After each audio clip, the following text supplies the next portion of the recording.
نے فرمایا بنی اسرائیل میں ایک شخص تھا، وہ اللہ کے سامنے پیش کیا گیا تو اللہ نے پوچھا کیا لائے ہو؟ اس نے کہا تیرے لیے کچھ بھی نہیں لایا۔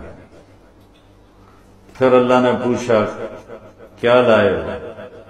کہ یا اللہ ایک رائی کے دانے کے برابر میں تیرے لیے کچھ بھی نہیں لایا۔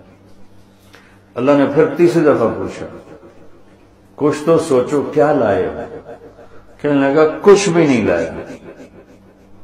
پھر کہنے لگا ایک بات ہے اگر تیری بارگاہ میں کوئی اس کی قیمت ہے۔ اللہ کو تو سارا پتا تھا۔ اللہ نے پوچھا کیا؟ کہنے لگا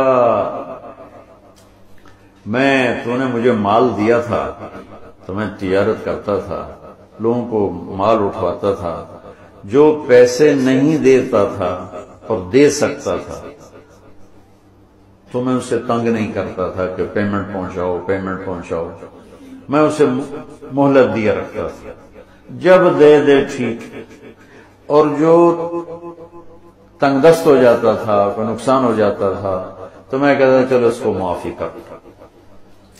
تو اس پر اللہ تعالی نے فرمایا تو میرے جیسا بننا چاہتا ہے، یہ تو میری صفت ہے کہ میں اپنے بندوں کو معاف کرتا ہوں، مہلت دیتا ہوں، چل بس اسی پر تجھے جنت کا فیصلہ۔